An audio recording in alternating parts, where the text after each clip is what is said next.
Hello and welcome back to the Grapple Theory podcast. Thank you so much for joining us once again to chat all things wrestling. And today, our very special guest is someone who's just making a name for himself in the wrestling business. This is only his first year of in-ring competition, but fans of FutureShock Wrestling especially will really know this guy. If you're a fan of comedy sketches or things on YouTube, things like that, you may also know him as well, as he's quite well known in that respect. We're going to be talking to him about comedy, about wrestling, about getting into the business, about his time with FutureShock. He's been there 4 years, but only just got into in-ring action. And we'll be talking to him about much, much more besides, including annoying Big T Justice and also what makes Alexxis Falcon so very memeable.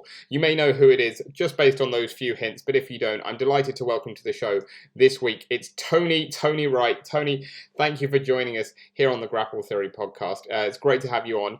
First of all, start talking to us about just your start to the year, really. I mean, how's it been going? It seems like you're really gaining some momentum now. Well, yeah, this is my first proper year, out there, I suppose. I've been involved with FutureShock Wrestling for 4 years, doing backstage stuff. But this probably, just at the end of 2021, sort of mid-December, I finally sort of got out there doing shows and things, and it's honestly baffled me just how quickly people have taken some notice. So this year's been fun already. I can't we're in March, and I some of the things that has already gone on has just been insane to me. Yeah, I was going to say you mentioned FutureShock and you made your debut there recently as well. I mean, after sort of so long around FutureShock, that must have been really rewarding to finally get your debut. Yeah. I mean, I started there as backstage interviewer because I met Chris Brooker on the comedy circuit, and he knew I was a wrestling fan, and sort of there was a space going. So it's like, hey, do you fancy coming doing this? It's stuck. I had such a sort of great time there, but it was 2 years working there before I ever even started training in wrestling, and that was because of Sam Bailey, the infamous Sam Bailey. Yeah. So it's been such a unexpected journey.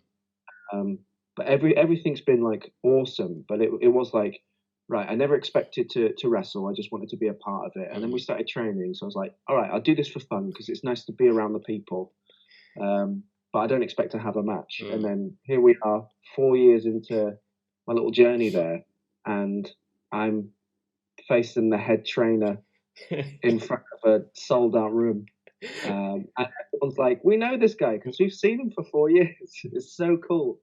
Yeah, exactly. And that's the thing, you say that it was sort of almost unexpected for you, the reaction you got. But like you say, those people have been around you that long and they know you as, they know you. And so in a way, it's sort of maybe not so surprising that they've sort of grown to you already. Yeah. And I think what's nice is that wrestling as a whole is, it is quite it's a close-knit community. You can go to any show and you'll see fans or people that you recognize, and sort of it travels. And I guess I'm really lucky in the sense of, because I had that grounding there at FutureShock, those people that recognize me there might be somewhere, they might be at a show in Liverpool, they might be in other sort of Manchester, Yeah. And so when I've sort of appeared in other places, I have a small little percentage of people in the room that go, hey, it's the FutureShock guy. Already got your own following. Yeah. And that's always good. And I imagine as well, sort of mixing that in with your comedy as well. I imagine sort of things like that and your YouTube and the other podcasts you do, it sort of all intertwines that. You've got all these sort of elements of media and entertainment where people can come and see you, but also then come and see you somewhere else, and it draws that new audience in. Yeah, that's kind of the mindset I've had with it. Is I've tried to keep everything under sort of one brand, one banner. That's why I use my real name in wrestling, because I've been using my real name on stage for so long, and I thought it'd be really nice if a wrestling fan wants to see something else that I've done, and there's sketches on YouTube that I've done, or there's a stand-up clip, or there's a podcast or something like that. It's I kind of like having that oh, what doesn't this guy do? Yeah, for sure. That's really good as well. And like you say, that's really important as well. And that's why I guess keeping your real name is an advantage. And talking about, I guess, just going back to the very beginning, getting into wrestling. I imagine, like most people, you sort of started with WWE, that sort of thing.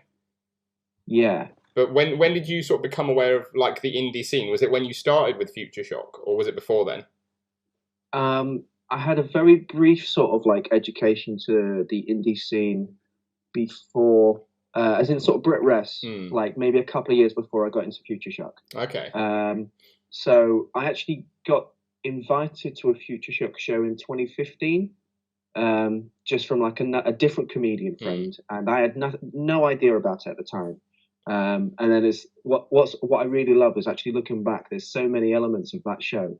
It's sort of like that's the first time I ever saw like Chris Brooker, and first time I ever saw like so many of the sort of talents I now sort of call friends now. But it was a really, really fun show, and I remember it distinctly. Of like, they've always had shows that cater to everyone, and I was like really impressed with how each match was something different. And that kind of after that show, that was my first ever live wrestling event, and that was like, okay, this is really good. I really like this. And then went to a lot of Progress shows in the following years, a couple of Lucha Forever shows down in Birmingham and stuff. So yeah, I got like a year or two of like Brit Rest education before Future Shock became a thing. Yeah, and you mentioned sort of how I guess with Future Shock it came sort of like just working there, and then you started training, and then you started actually wrestling, and like you didn't sort of expect each step to come along. I mean, Yeah. what is that like when you're in the middle of it, like, and it's sort of just happening in front of your eyes? It's there's parts of it where I feel like I'm the last one to realize what's going on. Like, so in terms of the training, I was asked to like go down and sort of, hey, if you've got, it was at a time in my life where I was sort of like hitting a wall, and they said like, if you want to come and hang out, just come and hang out. It's cool.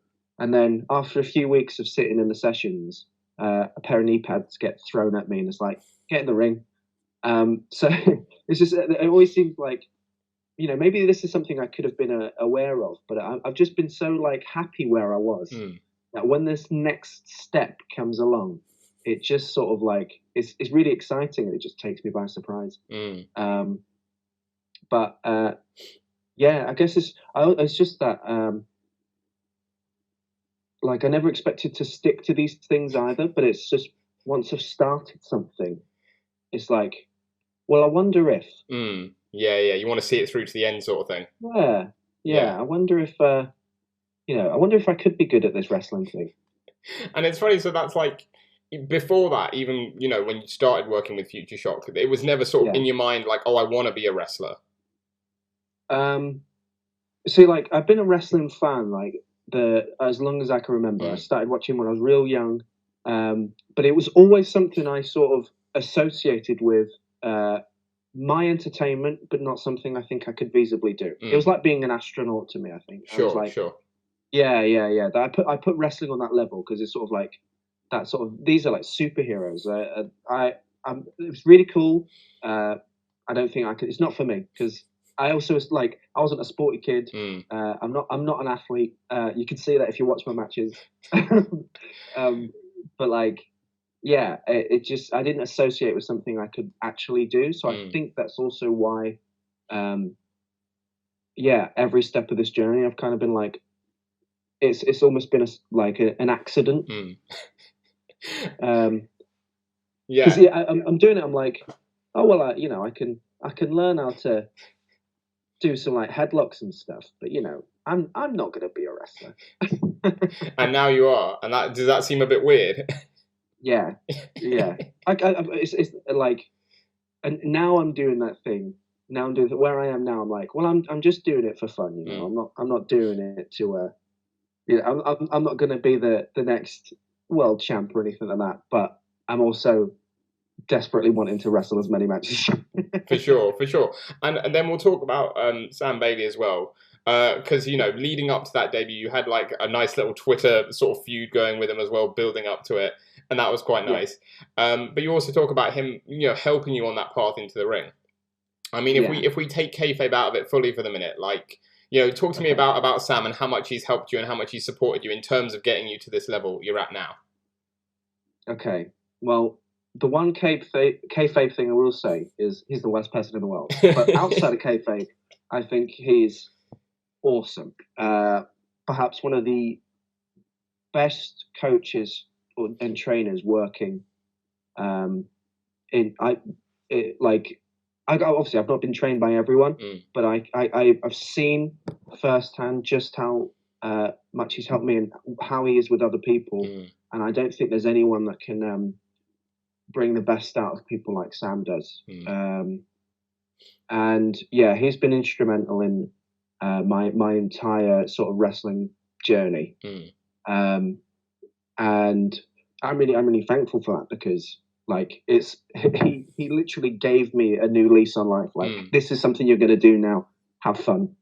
But yeah, like he's, especially during the sort of pandemic era.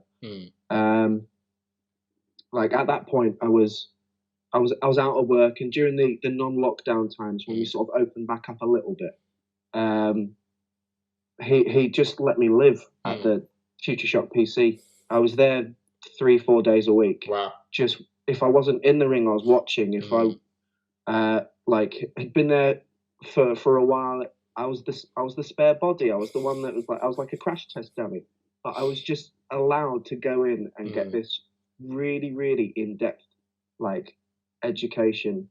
And that's also like watching all of the sort of other sort of great Northwest talents come in and train and pick their brains and stuff. But yeah, he's one of the most generous people in the business. Amazing. But he's still not a nice person. He's still the worst person. Oh, he's disgusting. Yeah, awful.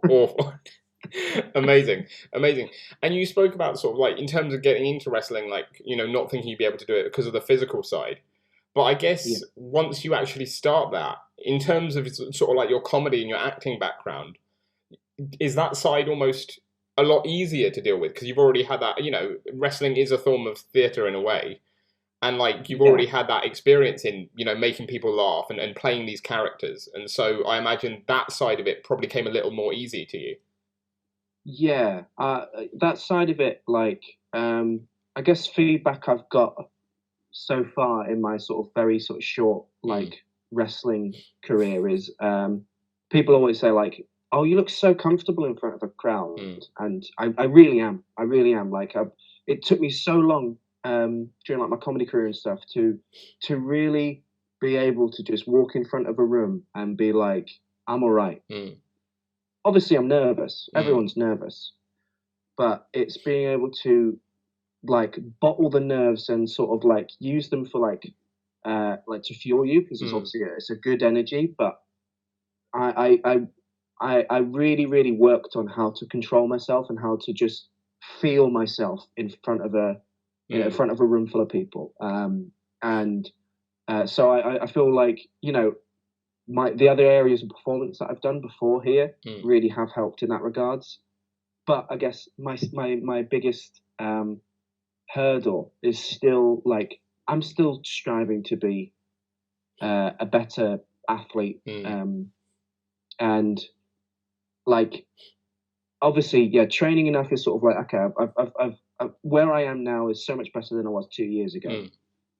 But I'm still like, I guess there's that part of me is just sort of, I don't want to let anyone down.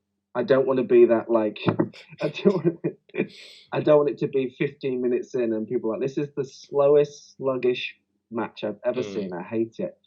Yeah, I just want to, that's something that like, I'm always working and I'm always trying to be better, because I know that like there's some absolute beasts on the scene, and I want to be able to hold my own. Yeah, I want to be able to like match.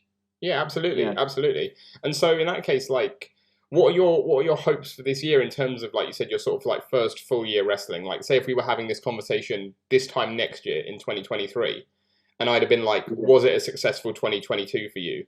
What would constitute a successful year for you in the ring? or not even in the ring necessarily, just around wrestling in general? Yeah, just, I mean, I'd already say that it's been a successful year, but then we've still got 3/4 of it to go, so it could all go downhill. I'd say just sort of keeping busy to an extent, getting my face out there, doing as much as I can, build like platforms. So 2023, I could have an even bigger year. So I'd say, but I think by the end of the year, I'd like to have just a handful at least of different matches, different people, and just really sort of shown people that like I'm here to be. I'm going to be around for a little while. Yeah, for sure, and I think that's a good ambition to have. And in terms of sort of new things starting up, I saw literally yesterday as well. You tweet out that you're going to be doing commentary for Everything Patterned Progress. Yeah, which is fantastic. Yeah. Congratulations. Thank you. Talk to me about, like, you mentioned that importance there, but obviously, like, the running joke, and it's not really a joke because it is very true, is that, you see enough pro wrestling cards with all white performers. So how important is it, and I guess just talk to me about sort of like the great work that Roy's done, obviously setting up Everything Pattern, first of all, a couple of years ago at Resurgence, now bringing it here to Progress, and making sure that representation is there and it's seen by the BritWres community. It's his work has been incredible in the sense of like Progress is the biggest wrestling platform we have in the UK, and to have someone being like, no, look, here is a whole host of people you might not have seen before, you might not got to see against each other before because there's usually only a handful of us around anyway. It's for both performer and fan alike. It's introducing everyone to a new audience, a new show. It's amazing, and if from this it gets some of these performers out there, and it gets even if someone's like a little bit more conscious about like diversity on their shows and things like that, then the job's done. But yeah, I think Roy's done a great job. So, I do want to sort of the kind of counter sort of conversation is, well, you don't want to be booked just because of like the way you looked, but like, you want to be booked on your own merit. And I think shows like this literally serve to be like, right, so we're merely doing this because we've been overlooked for so long. Yeah, there's enough performance here. Yeah. If you watch what we do, that conversation is out the window. Merit is, you can see that firsthand there is some incredible talents that you've not even looked at. So yeah, I think that's why this show is important, because it answers all the questions of, so like, where are the sort of non-white talents that we can book? Well, here they are. Like, oh, we don't want to be just booked because of you're black. Well, no, because look how good we are. So, yeah, no, well said, absolutely. And I want to talk sort of again going back to almost like your comedy career and sort of meshing that into wrestling. In terms of, because we've spoken to wrestlers who have got other careers in terms of other sporting careers, like Roy Johnson, Debbie Cattell, who are like powerlifters as well. And they talk about how that's a very sort of different kind of rewarding thing because that's legitimate sport. And so when you win, you're the best. I want to know about the sort of the gratification for you in terms of comedy and in terms of wrestling, because they're both more theatre forms of like entertainment. Is it a similar sort of gratification getting up on stage and putting on a great stand-up set as it is to getting in the ring and wowing the crowd? There's like a lot of overlap in wrestling anyway. Which is why I see so many comedians that are fans of wrestling and wrestlers that like go and do comedy after. Like there's so many sort of legends from the past that once their time in the ring was done, they turned to like one-man shows and storytelling and comedy, because it's probably the closest rush you can get to wrestling. I'd say there is a vulnerability with wrestling and comedy that I don't think other performances can give you. They can, obviously. Like for me, singing is the most terrifying thing, and I think it's impressive that people can do that in front of rooms full of people. But then you can immerse yourself with the music and the lyrics and that sort of thing. Telling a joke, you're on stage, you're on your own, there's a microphone, there's nothing between you and the audience. The only thing like you can do is just give them what you've got. And I think that's the same with wrestling, is you're there and you've really like you're fighting for the approval and the entertainment of the audience. So like you've got to give your all to it, and I think it's like there's an addictive element to both of them, which is probably why I like you know, when it pays off, the rush is so like that sort of adrenaline is hard to come down from. Yeah, like, but then on the flip side, it's the sort of thing of if you go out and the match isn't how you wanted it to be, or in many occasions where I've gone on stage and died on my ass, like you want redemption for it. You want redemption for yourself, or you know, I'm going to prove to them next time that I'm really good at what I do. I think to sum it up, it's that kind of, there's a danger element, and I don't think anything else can sort of like come close to that. Yeah, You know sure. what I mean? No, I get you. And talk to me then about because you posted like about a week ago now on Twitter that you're quitting stand up. Yeah. Yeah, I just want to know in terms of, I guess, if you're open to talking about it, just sort of like maybe the reasons behind it, and also how tough a decision is it to give up something that you've done for so long. Yeah. So it was a tough decision. Again, it's been everything I've done since I was 18. First started performing when I was 15, but like I moved from my hometown to Manchester solely for the decision to do stand up, and I got to achieve a lot of things. I got really, really close to sort of making it like a full-time career.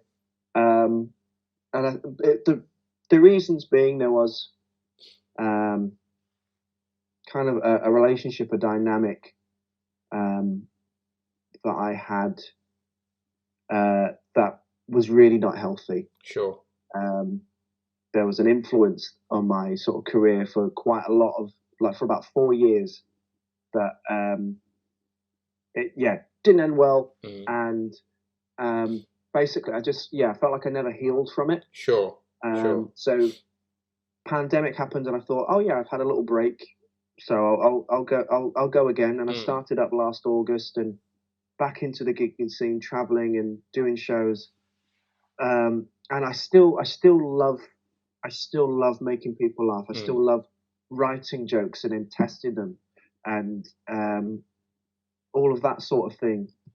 But I was just feeling like the sort of anxiety and the sort of negative feelings that I was having around everything else was overshadowing those 20 minutes a night that I got to have fun. And it's like, right, okay, I think the thing I need to do is just walk away, and then like when I've dealt with the things that I've dealt with, then maybe I can come back. Yeah, sure. And that's so important. Yeah, like you say, in terms of dealing with like mental health and like making sure you're okay mentally, and whether it's wrestling, whether it's comedy, whether it's whatever line of work you're in, you've sort of got to almost accept that at a certain point you've got to put yourself first and look after yourself. Yeah. And it took really, really long time to do that. Like in hindsight, I probably should have done it a fair bit sooner. But again, I was in the midst of this sort of like toxic dynamic. So it was that constant like toss up between I can't leave because I've given too much to this, and I'm so close, but then like how close? Like how close are you? And it was sort of I felt like I talked to a lot of people, and I felt like well, it's always going to be there. I can always do it, and I've still got plenty of time to do it as well. I don't have to feel like I've wasted my time because I've managed to achieve a lot of really cool things, and I've loved doing it, and that's something no one will be able to take away from me. So it's okay to put that on hold.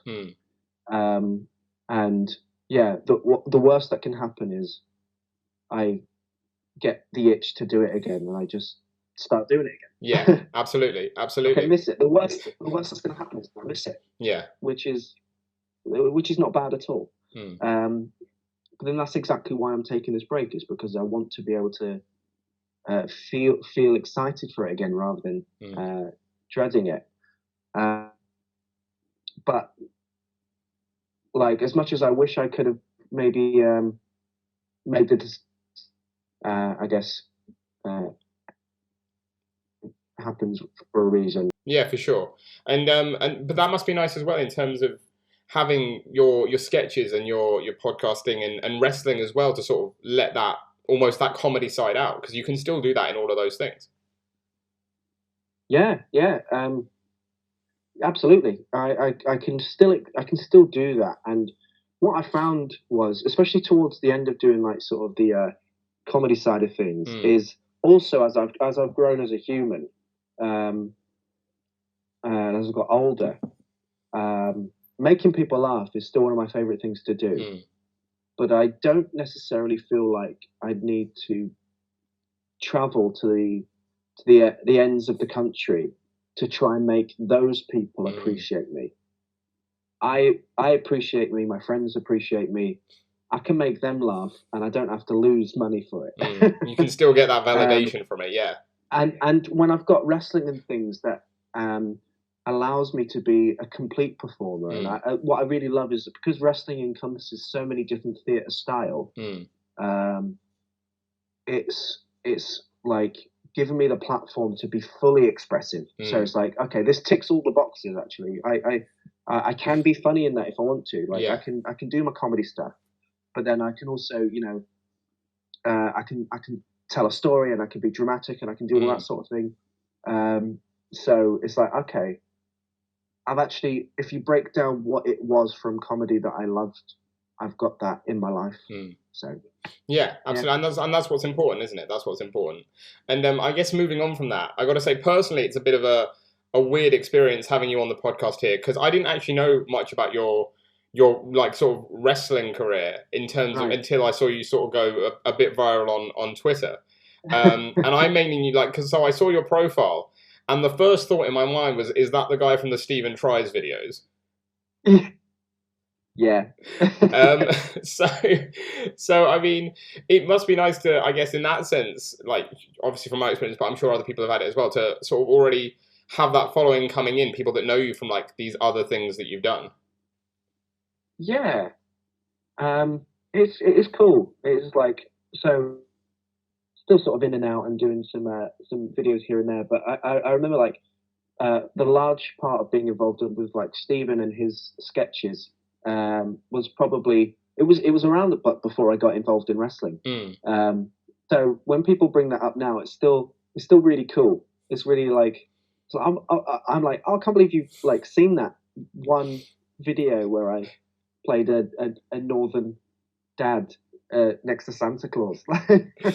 Like I can't believe you've seen that. But yeah, it's really nice to, again, going back to what we said earlier of like, people seen me do that, and now like I'm involved in wrestling. They're a little bit more like, oh, I want to see what he's like in the ring. If he's, I like wrestling, and I remember like I like this guy from the sketches. Let's see what he's got. So it's nice to have all those different things, so people can things that I'm up to. Yeah, absolutely, absolutely. And in terms of whether it's like Stephen or whether it's any other comedians you've sort of come across on the scene, have you come across any Yeah. that you're like, oh, they could do a job in the ring. They'd be all right. They could cut it. Do you know what? I wouldn't put it past Stephen. I think he's. I'd love to see Stephen and Max as like a tag team. That would be an interesting tag team. Yeah, it would be incredible. Probably the most dysfunctional tag team. And then perhaps there's like, well, there's comedians from the circuit that did train back in the day. But I'd love to see them. I'd love to see them sort of like get involved again, like John Robertson, famous on the old Twitch now. He's awesome. I think he'd be the perfect wrestling performer. So high energy. So you just like you can't when he's around, you can't take his eyes off him. He's just like so charismatic and so like watchable. So yeah, I'd like to see Robbo get involved again. Trying to think of like there's a guy called Dave Longley as well, right? Who is I don't know if he realizes it, but he plays the perfect heel online. He's a great comedian, but his Facebook presence, his Twitter presence, ding people up, and he's also like he's in like the last sort of 5 years he's got into like bodybuilding and stuff, so he's quite a big dude. Oh, there we go. Yeah. Yeah. He's ticking all the boxes. He's been doing Brazilian jiu-jitsu for a little while as well, so he's got that background. I want to get him involved. Yeah, this is all leading to this, and this could be like your first feud. You could have this like going. What if I flip the script on you, and what if I said, are there any sort of like wrestlers in the locker room that you've been around, and you're like, yeah, they do a job on stage. They could do stand up. Like they're pretty funny. Deadly Damon Lee. I think he's lived a life. He's funny. He's got some stories. Danny Proper. Oh, Danny would be good. Yeah. He'd be awesome. Actually, I've been asking him. So my final comedy gig, I've got it booked in. I've not like made it public yet, but we're working on it. One of the acts that I've asked Danny if he could come and do the show. Amazing. I said, just do like 5 minutes, tell some stories, but I really want you to do the show. Do it for me, please. That would be great. Yeah, I think Isaiah Quinn would be a great comedian. Gene Money. Oh, Gene. Yeah, Gene's got it. Gene Money. Yeah. I think I remember watching like a promo that he did, one of the first sort of live progress shows since it's returned, in front of a crowd, and I was like, this dude is so funny. The charisma he's got is just other levels. Charisma is insane, but then from a comedian standpoint, I'm like, he's cutting a promo and he's hitting all the marks that he wants to hit, but the jokes in there are so well written.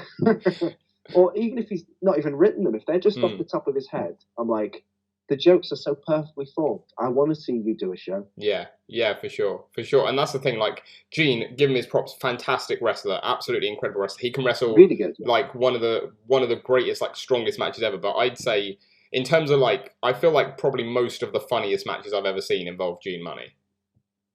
Yeah. That's like, I think he's a great example of, we've not even seen what he can do. We know that he's really good, and he shows glimpses of that. But through being a like sort of an entertainer, he's been able to like hold that little bit back and give us the show of like give us an amazing show, but also leave that room to be like when he switches it on, we're going to be blown away. But yeah, he's a real funny dude. I want to meet him. I've not met him yet. Have you not? Oh, we've had him on the podcast recently. Gene, if you're watching, let's get this sorted. Like, we buddies. Amazing. Yeah. No, amazing. Well, in terms of comedy, then the thing that obviously brought you to my attention as a wrestler was your recent making Alexxis Falcon the most memeable person in the country. Oh, isn't she? She's the meme queen. She's the gift that keeps on giving. It's got to the point now, right? It's got to the point where people are sending me pictures. Can you make this a meme, please? Yeah, it's so much fun. She hates. Oh yeah. But I've accepted that, you know, when she's going to get her payback, she will. But for the time being, the memes will roll on. It's almost as if now we've got a bank of like different Alexxis Falcon moods. We've got a meme for every occasion. Yeah, she's that one, like, you know, those memes that are like 9 pictures of one person. It's like, which one of these are you today? Yeah. That's what we're going to do next. Yeah, which Alexxis are you today? What's your Monday Alexxis move? Oh, amazing! That would be great. That would be great. If you post that, then that's going to get so much. That's going to be so much. Yeah, we'll give you credit. Oh, no, it's fine. No, take it. It's fine. It's fine. Don't worry. I mean, yeah, that would be great. That would be great. Well, it seems like in terms of getting her vengeance, she might not get her vengeance straight away. But something I also saw on Twitter, who, you know, I guess could get vengeance on her behalf, is Big T Justice. Because you had a little back and forth with him at the last Cat show. Yeah. I mean, and obviously I know you're like sort of like in terms of relatively new to in-ring performing, but it takes a step to go straight after Big T like that. I gotta say, like, listen, everyone's pinning it on me, but I didn't ask for this. It's Big T in it. I guess maybe go big or go home. I mean, you can look at it that. I wouldn't look at it that way. I'd be like, no, I'm just gonna go home. No, not a job. Yeah, I'm gonna be like, I was gonna go big, but my Uber's here. Yeah. Sorry, T. Enjoy. Just batter someone else. Yeah, I can't lie. Terrifying. Terrifying. There is Big T is one of the scariest presence in the ring. I think working today, full stop. But that experience as well. I mean, it's on camera. We've recorded. The room had decided that they wanted me to answer the challenge. Yeah. And I was there like, I thought you guys liked me. Why are you doing this? Right, maybe at one point I got carried away and I rolled my sleeves up, but I sat back down immediately. So I think that, you know, that says everything that needs to be said. Well, does it though? Does it? Because, like you say, the crowd want it. And again, we've had Scotty on the podcast from Catch as well. And I mean, if he's watching this or if Ben's watching this, clearly they've got to get that match booked, right? I mean, give the people what they want. I'll be making sure that I go to the ring with the first aider. That is my manager for the evening, my valet. But hey, if it happens, let's do it. Yeah. Well, I mean, that's a brave way to go about it. But I'll tell you what, a braver man than I have to say. But sometimes it's you know, it's how we hold ourselves in defeat. Amazing, and I can't think of a better way to lead into sort of our like closing feature, because it's been great having you on. We've got a couple of features here that sort of a bit more like, you know, just a bit about you and your wrestling sort of your wrestling history, I guess. Okay. So the first one is called The Matches That Shaped My Life. Ooh. So I'm going to throw out a few scenarios out there, and you let me know what comes to mind. Okay, so the first one is the first match I remember watching. Shawn Michaels, Chris Jericho, WrestleMania 19. Nice. Yeah, that's a great first intro, yeah. Yeah. I mean, ever since then, Shawn Michaels has been my guy. So it was a great intro. I think the match itself, really cool.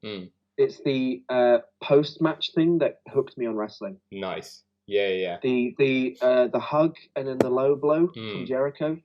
That was like a hook, line, and sinker moment. I was so like, why did he do that? I thought they were friends.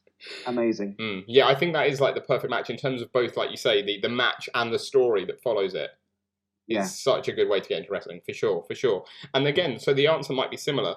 But the next one is the match that made me want to be a wrestler. Ooh. Again, so I mean that could be on there. But I think maybe the first sort of inkling of, obviously, as I said, like I never really considered being a wrestler. Yeah. The match that made me really think this would be really great if I ever got to be in that scenario. The Rhodes brothers, Cody Rhodes, Goldust versus The Shield, Battlegrounds, and they had Dusty at ringside. What a match! Yeah. If people have missed that match, go back and watch it. It's emotion the whole way through, and it's a great match. But the whole it's edge of your seat stuff. Yeah, absolutely. No, totally agree. Totally agree. Spot on. The next one is the first live event I went to, and you mentioned that was FutureShock. FutureShock. Do you remember? How much do you remember about it? Do you remember like what the main event was, or like any of the matches? So I remember quite a lot, right? So I think the main event was Sonna Durson versus James Drake. Nice. There was there's a few people that I know mention. Yeah, sure. But yeah, so Sam Bailey on that show, amazing. Ashton Smith was in the opener. I can't. We had Piper Niven. Nice. Viper. There was so many cool folk. Yeah, Gibson was the heavyweight champ, the FutureShock champion at the time. But yeah, it's sort of like a whole host of who's who was there. I think T-Bone was on the show. Yeah. Nice. Well, the next one is again something we've spoken about. It's my first match. So talk to me about just about that match as well, and I guess just your emotions going into it. What, my first ever match, or so I was brought in to be a tag team partner for the Worst at LWF, right? Because they were going through a thing of they had a rivalry with people who just keep getting the better of them, and they couldn't find the right partner. Sure. And I wasn't him. We lost. But it was still nice to be asked. Nice that they thought that you might be the one there for a second. Yeah, I might have been the one. But heading into it, it was I was very, very nervous. But I did feel like I'm in safe hands. And that's absolutely the way it went. I think I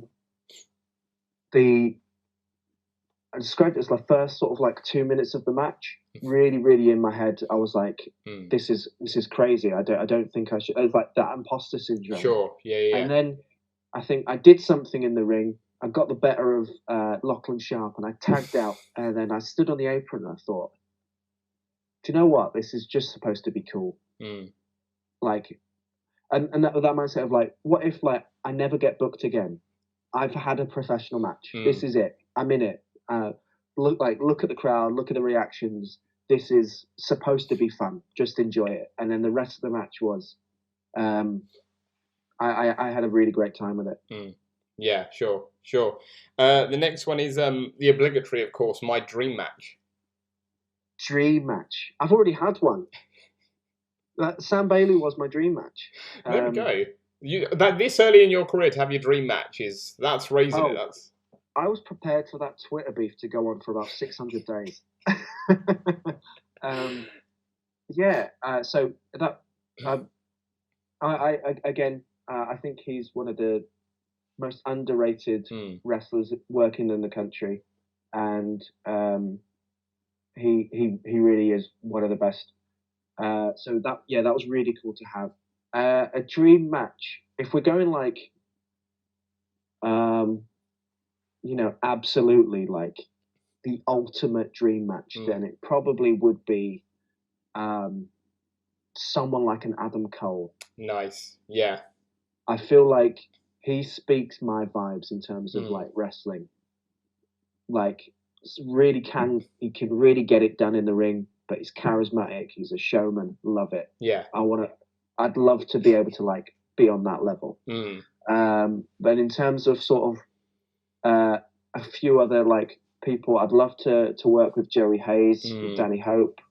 I really want to face JJ Webb actually as well. Yeah, JJ's great. Yeah. He just it's one of those things of if you're against JJ Webb, then you're the most liked person in the room, aren't you? Yeah, exactly. You've got an easy babyface look there. The next one is not necessarily a match, but wrestling's greatest moment in your mind. Is it just any time the glass shatters and Stone Cold Steve Austin appears? That is great. Is that it? Yeah, you can't beat that. Yeah. Perhaps maybe like Icon versus Icon. I've got a very sort of WWE orientated memory. That's what sort of I grew up with. But no, that's fair enough. I'm trying to think of what moment sits in everyone's mind.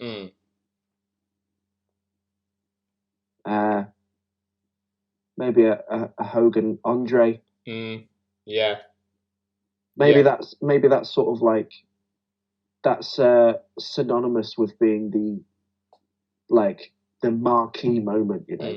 I feel like if you mention Hogan Andre to someone who doesn't know wrestling, they'd still probably know that moment. Yeah, exactly. And that was sort of like the catalyst for everyone else having their moments. You know, everyone to have something as special as that. And yeah, I think that's like non-fans could see that and then, oh, I've seen. Yeah, he picks up the big guy, didn't he? Yeah. Amazing. Nice, awesome. And the final one, again, not necessarily a match, but the final one is I love wrestling because. I love wrestling because it's a great community for people that never had a community. The actual form, the art form itself is amazing. I love the sport element, but the thing I love the most is that it's a home for anybody and everybody. Nice. Perfectly put. Well, Tony Wright, thank you so much for coming on the Grapple Theory podcast. Anyone who's been watching, thank you for having me. Thank you for sticking around to watch. It's been absolutely great having you on, knowing about your comedy background, your wrestling background, coming up through the scene, and hopefully you'll have a great year, and we can't wait to see what you come up with.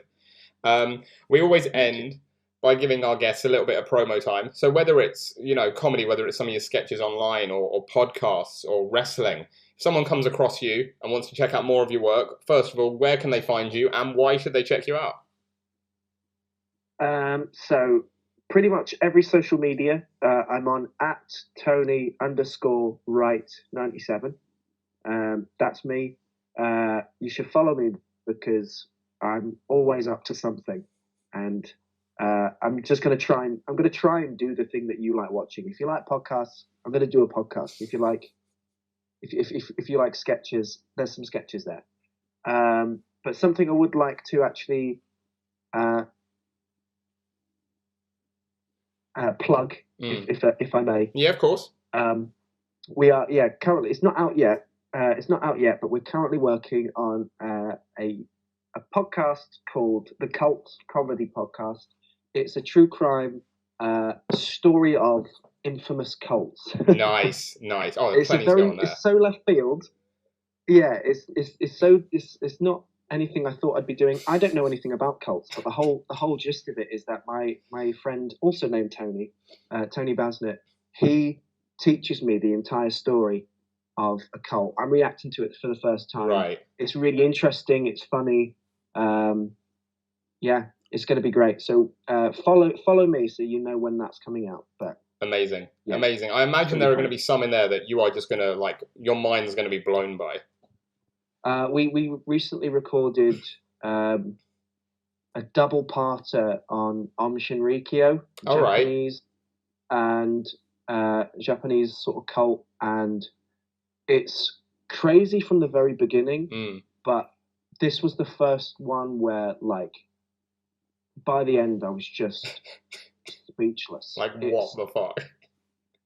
Yeah, it's crazy, and you learn. Like, I think we've recorded five episodes altogether. For like, we're going to do a series, sure. And learning the repeat, like learning how people get suckered into the cults, and learning what happens in each one, despite how different they may be and where they are in the world. What familiar like occurrences happen in these? It's crazy. Yeah. So it's fascinating. You're going to be able to start your own by the end of it, like in the ring, the cult of Tony Wright. Yeah. Yeah, why not? That'd be something. I tell you what, if you ever need some sort of turn or switch up in the gimmick, that's going to be. Yeah, that's a. You've given me another idea there as well. You're the first disciple if you want in. I mean, I'd be a fool not to at this point, wouldn't I? I've got to back it, don't I? I've got to back the creation. You backed yourself into it. Exactly. Now I can't get out of it. I'm going to have to be like your right-hand man throughout it, but like who's there just unwillingly, like, help. Yeah, absolutely. Amazing. Well, Tony, thanks so much for coming on. It's been an absolute pleasure.